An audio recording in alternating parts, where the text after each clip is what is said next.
Welcome to the Sports Betting Podcast from pregame.com for the week of January 15th, 2010. I'm your host, RJ Bell. I'm joined by Marco D'Angelo, 30 years in the business, Vegas runner, genuine professional bettor here in Vegas, and star of the CNBC special on gambling. This is segment 4 of 6, big game preview. We've got the Jets at the Chargers. All right, so first up, tell us about the line in this game. All right, this is the biggest line move of the weekend. Olympic was the first to open up a line. Usually it's been Chris lately, but on this one, Olympic beat him. Olympic hung up San Diego -9 with a total of 42.5. Immediate money came in on the dog. Rest of the books opened it up around 7.5.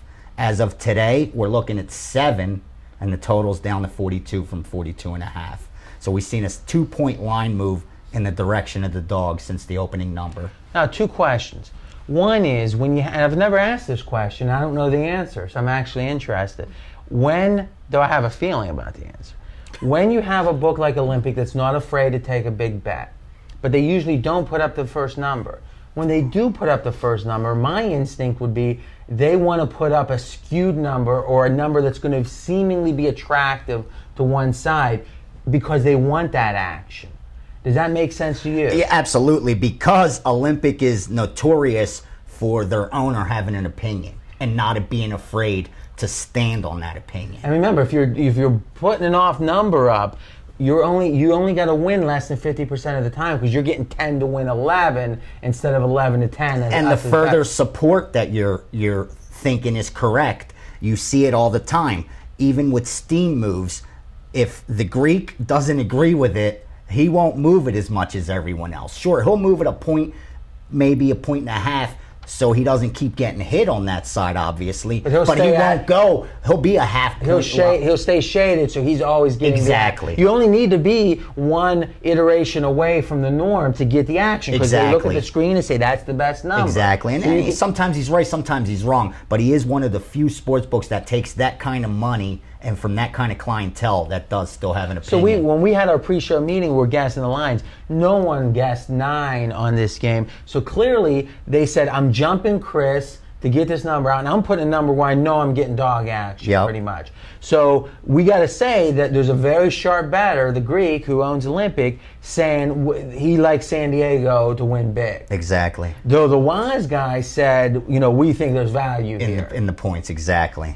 All right. What do you think of the game as a handicapper, Mark? Well, as a game, looking at this game, and I've looked at the Jets, and all of a sudden people are starting to talk about the Jets because of their defense. And, anytime you got a good defense and you're getting over a touchdown, that's going to be intriguing to you. But breaking it down further, you made this statement involving Baltimore a couple times this year, how they were winning, but they protecting Flacco.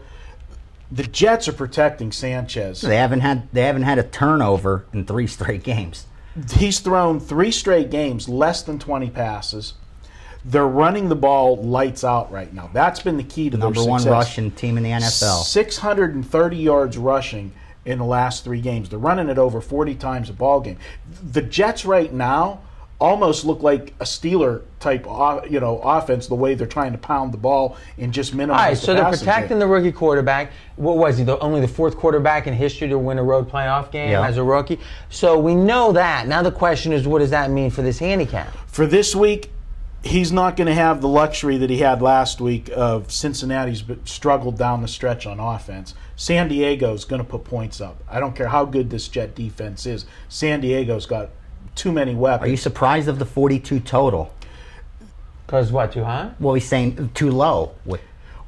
Again, I think that the public in Vegas is looking at it from the standpoint that the Jet defense has been so dominant. Right. Gotcha. They've seen him 2 weeks in a row. All right, so let me take Marco's point and talk about some sophisticated possibilities for a batter. People like to tease.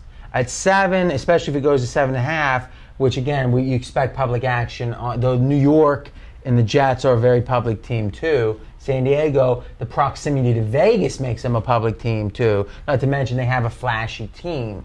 You got a situation where this is in the teasing range. I don't think it's a good tease, and here's why. You make a great point. If San Diego's up 10 late, or even in the 4th, I think San Diego has a great chance to pull away here because one intercept. Now the quarterback, he can't run the ball every time. Now he has to throw. Lo and behold, one interception, one touchdown. It's a 17-point game. So I think it's a situation that if you like the Jets, it's a situation where those points. Probably it's going to be a close game. Right? Because that's the only way the Jets keep this thing close is keeping it close the whole game. They're not going to come back from 21 down like Green Bay did. So if you like San Diego, there's a heck of a chance it's going to be a blowout. So to me, I think that I don't tease here, and maybe I'm not as afraid to lay the big number because I know if San Diego gets ahead, they can really pull away. Does that make sense? Absolutely perfect sense. And me, I like the Jets. I liked them last week, but I don't like them in this spot. Reason being, they're the hot team right now. They've won 6 of the last 7 games, but they were favored in 5 of those games. So it's not like they were supposed to lose. There were games they should have won, and that's all they did. They went out there and won. Against the San Diego team, this is the wrong team you want to be playing against when they're hot, when they're on a roll. When this team has won 2 straight games, they're 19-4 the third game straight up, and they've covered 18 of those 23 games. So once this team starts rolling, it's like a snowball. Well, that's a good point. They just keep on rolling. There's so much self-doubt in San Diego. Everyone's always wondering why they're not winning. They're firing coaches after 14-2 seasons. So you make a great point. If there's ever a time to back San Diego, it's when they're on a roll. When they're on the roll, they just keep rolling. Which is that's a great point. That's the opposite of the Patriots. That when Belichick loses, typically he's always coming back the next game. You're saying when San Diego loses, some internal turmoil causes trouble. Now they're on a roll. This might be prime for a real blowout here. Exactly, and when you look at Sanchez, he has 13 touchdowns, 20 interceptions, and a 66 quarterback rating. And what I saw from this team when they beat Cincinnati last week looked to me as if they won the AFC Championship and they were going to the Super Bowl. That's how they were celebrating. That's how the press conference afterwards was, with Sanchez mocking, Pete Carroll joking, should I stayed in college? And it's like they accomplished their goal already by getting to the playoffs and having their rookie get a little experience. Where San Diego, their goal from day one is getting to the Super Bowl. Going to your teaser, I think there is value in the teaser, but I think you forgot the other team. I think the value here is at the 7.5. You use a 6.5 point teaser. You lay 120. Get this game down to -1. I don't see San Diego losing at home. See, I'm saying the opposite. They're 26 straight up at home in the last 3 years. And you they might be. Much. I'm not saying that that's why I'm saying it's a classic tease. The reason I don't like it is I think if San Diego wins, they blow. They blow this team out. I don't think you're gaining as much value. I guess the short answer is that since the back door's not really open here as much as it typically is, you're paying for points that aren't going to come into play as much as they would in other circumstances. Though I do agree San Diego has a great chance to win this game. All right, we got about 90 seconds. We don't have an official free pick in this game, but when we don't, we give a coupon to go buy a best bet at pregamepros.com. Hit us. All right, and the coupon this week, just in case RJ forgets what happens when he goes against VR, the coupon is Jets10 because it cost him $1,000 last week. So we're going to make the coupon Jets10, and we'll take another $10 out of RJ. So use that coupon a lot this week.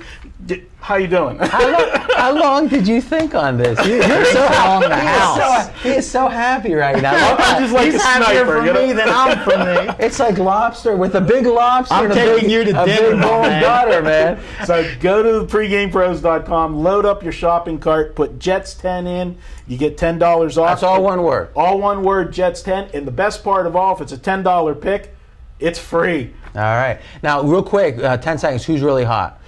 Well, Dwayne Bryant football. What's the record? 33-6 in football. 33-6. All of it documented. Yeah, and we'll give you the secret to his winning. Watch This Week in Vegas. You'll see it. The secret to Dwayne Remember, Bryant. and that's a good segue. You can watch all of our videos at pregame.tv, or you can actually download and listen at iTunes. Just search for pregame.com.